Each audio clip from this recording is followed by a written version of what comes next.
Pour ce nouveau numéro du Club des Baroudeurs spécial Cambodge, nous avons mis le cap sur la capitale mythique des Khmers et nous allons tenter de percer les mystères d'Angkor. Alors, quel temple choisir, quel monument privilégier? Absolument, le choix est vaste et n'est pas facile. Pour ce troisième numéro du Club des Baroudeurs spécial Angkor, nous avons choisi pour vous les trois incontournables, les trois chefs-d'œuvre absolus, les temples à visiter absolument sur Angkor.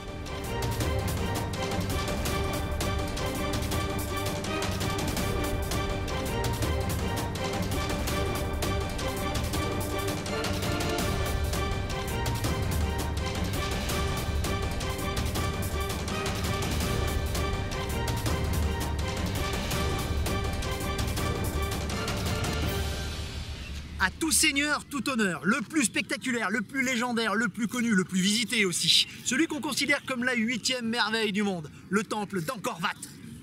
Il s'agit, ni plus ni moins, du plus grand et du plus vaste complexe religieux jamais construit dans l'histoire. Symbole de l'identité khmer, on le retrouve partout, aussi bien sur le drapeau national que sur les billets de banque.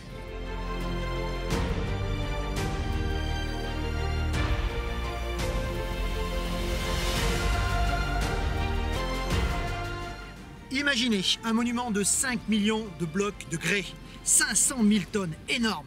Il date du temps des cathédrales. Mais imaginez que là où il nous fallait, nous, en Europe, une centaine d'années pour construire Notre-Dame de Paris, Angkor Wat n'a été construit qu'en 40 ans.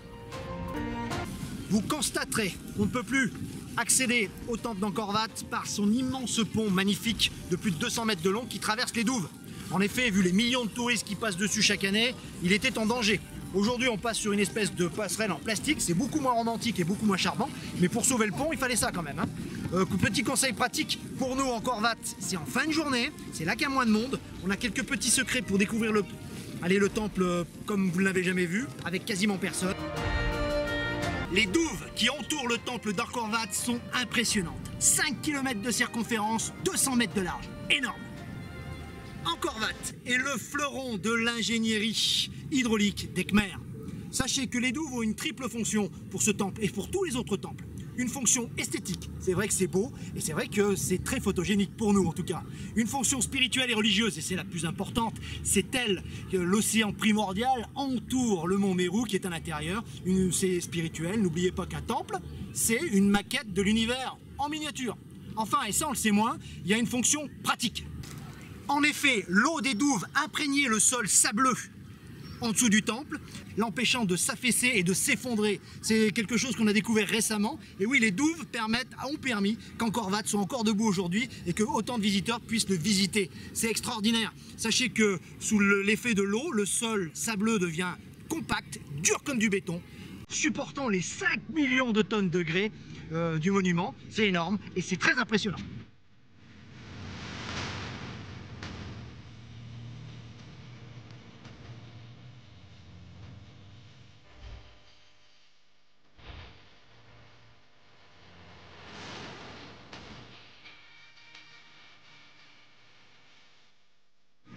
Sur le côté droit de l'entrée, quasiment c'était en face du pont, mais aujourd'hui on ne peut plus y accéder, vous avez une immense statue de Vishnu, encore vénérée aujourd'hui, la preuve.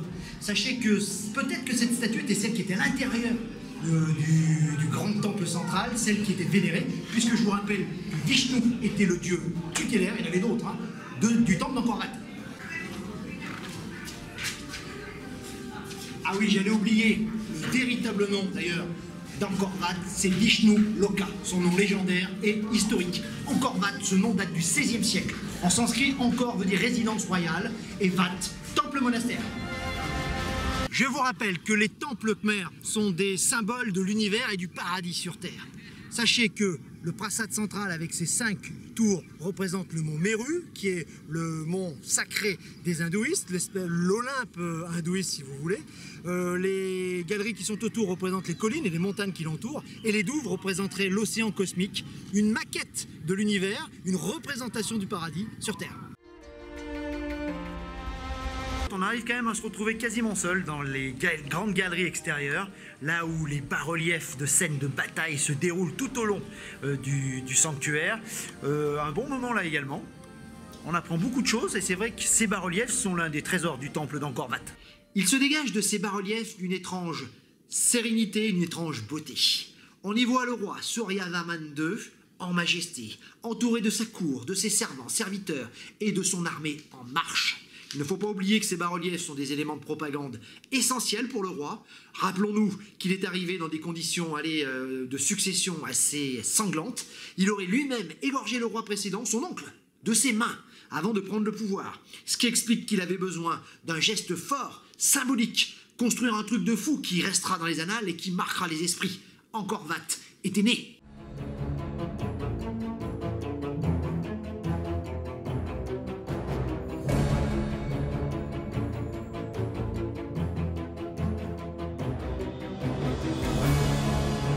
Dans la galerie sud, l'un des bas-reliefs les plus connus, les plus légendaires du site d'Angkor Wat, le célèbre épisode du barattage de la mer de lait. Ce grand mythe hindou de la création s'étale de façon remarquable sur les murs de la galerie orientale, section sud du temple.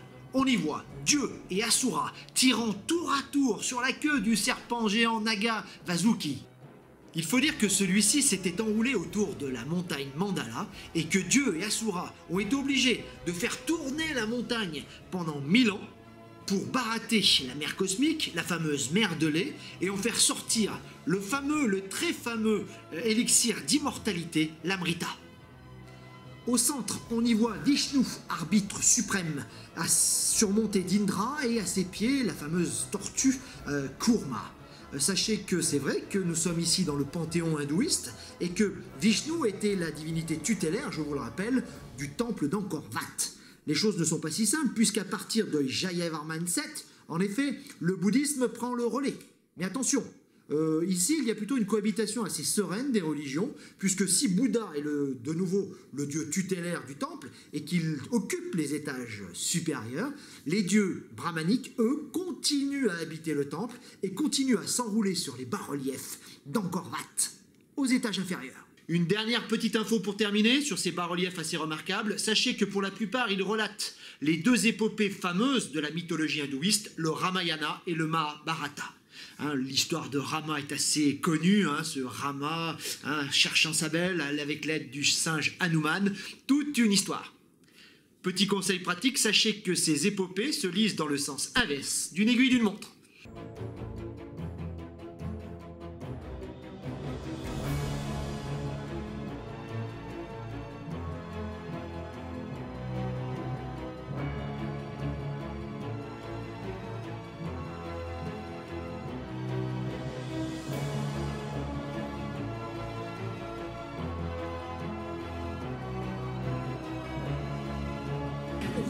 Attendez-vous quand même à faire une sacrée queue pour monter dans le sanctuaire et sur le prasad principal. Regardez derrière moi, il y en a pour un moment. Mon Dieu!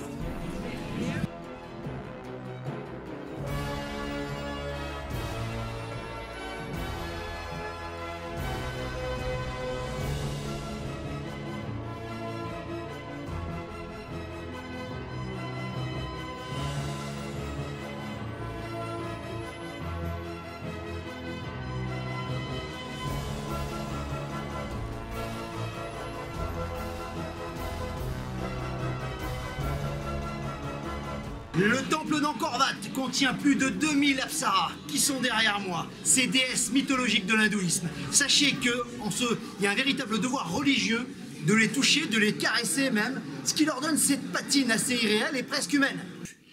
On vous rappelle que les apsaras sont des nymphes célestes, des danseuses du paradis, souvent envoyées sur terre par des dieux un petit peu coquins à des dévots ou des religieux un peu trop sérieux pour les encanailler et pour les divertir, les troubler aussi. Il s'agit en effet de symboles à la fois des plaisirs du corps et de l'esprit. On les voit en grande beauté, très apprêtés, finement sculptés, très stylisés sur la plupart des bas-reliefs d'Angkor Wat. Pour le reste, il semblerait qu'on se trompe souvent en appelant Apsara l'ensemble des divinités qui apparaissent sur ce temple. Il s'agirait plutôt de Devata. Quoi qu'il en soit, Apsara ou Devata, peu importe finalement, ce qui est sûr, c'est qu'elles représentent toutes les forces féminines de l'univers. Et jamais on en a vu autant gravé sur un temple. Les femmes avaient sans doute une position centrale dans l'Empire Khmer. Et ça c'est sûr. Et par les temps qui courent et avec les affaires qui secouent un peu notre société aujourd'hui, c'est un beau clin d'œil et une belle leçon.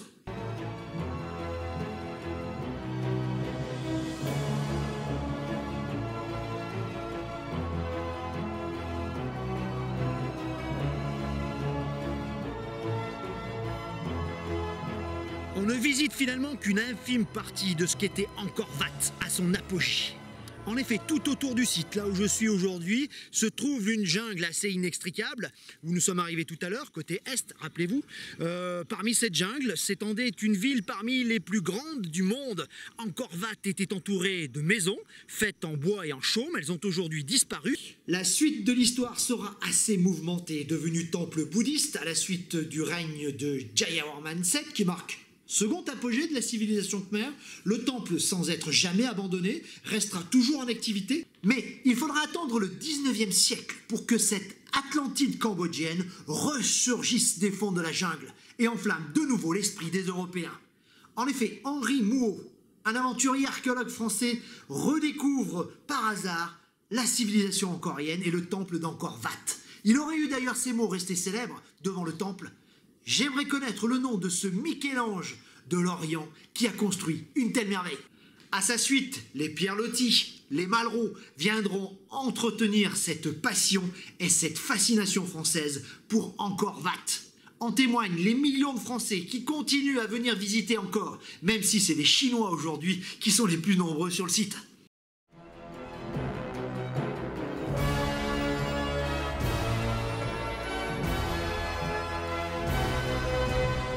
Allez, bon plan club des baroudeurs. Sachez qu'on peut encore faire un peu d'aventure et être surpris agréablement sur Angkor Wat.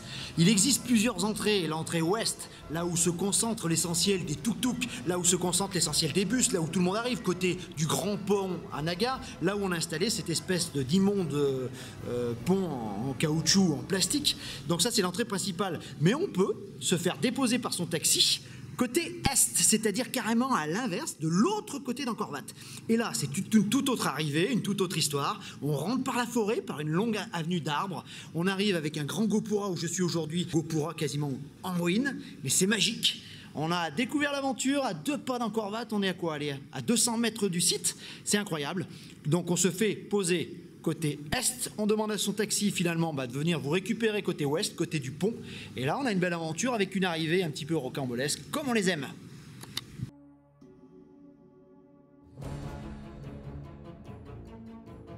Ce sommet de l'Arc Khmer se visite en fin de journée quand le soleil tape sur sa façade centrale. L'atmosphère devient quasi divine et magique. Perdez-vous à Angkor Wat, c'est un véritable labyrinthe de pierres, difficile de vous dire quoi visiter, il faut s'y perdre.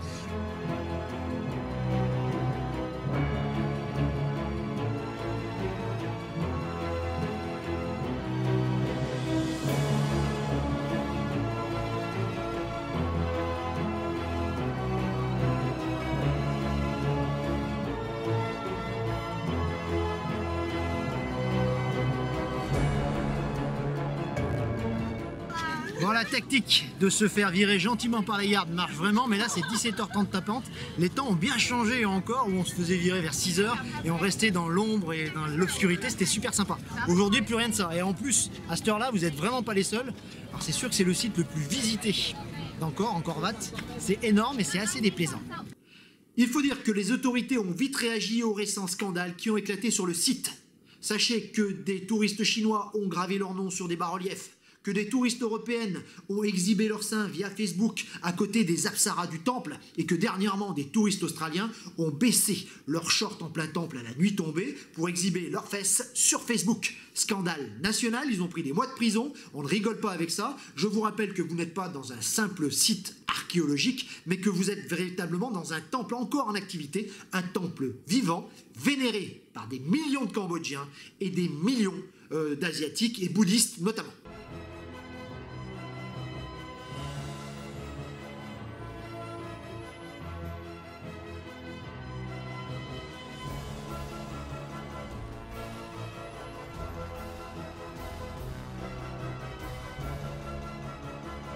Une fois passé le grand Gopura central, vous vous retrouvez sur une longue avenue avec rambarde en tête de Naga. De chaque côté, ce qu'on appelle pompeusement des bibliothèques, mais qui sont sans doute aucunement ça, et de chaque côté de la balustrade, 2 grands lacs qui sont sans doute pour les ablutions des fidèles.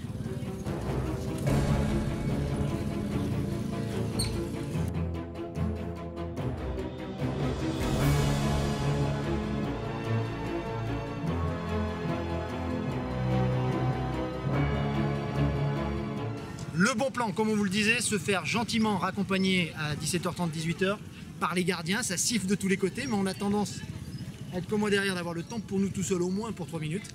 On peut prendre nos dernières photos. Il y a une clarté avec le coucher de soleil au loin qui est vraiment très belle. Donc on vous conseille quand même si c'est pas tout à fait ce qu'on a vécu il y a 3 ans, de visiter Angkor Wat à cette heure-là. Il y a moins de monde, et puis vous avez, allez, 2-3 minutes d'Angkor Wat pour vous, tout seul. Qui n'a jamais rêvé de vivre au moins une fois dans sa vie ce moment inoubliable qu'un lever du soleil derrière les 5 tours sanctuaires d'Angkor Wat? Un moment magique, quasi mystique.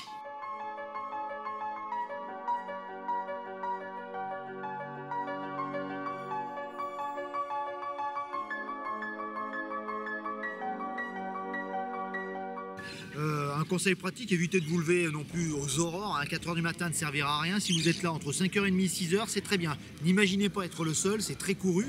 C'est un peu Paris aux heures de pointe. Autre conseil pratique, quand vous rentrez, que vous êtes en face du temple, évitez de vous trouver sur la droite. On s'est installé dans une des bibliothèques sur les marches en pensant être au top. Non, le soleil sort carrément sur la droite, derrière la jungle, donc on n'y voit pas grand-chose et on l'a pas vu arriver. Il vaudrait peut-être mieux être de l'autre côté. Je pense que du point de vue pratique et du point de vue photographique, c'est l'idéal. Évitez de vous trouver près du lac, côté droit aussi, on verra pas grand-chose.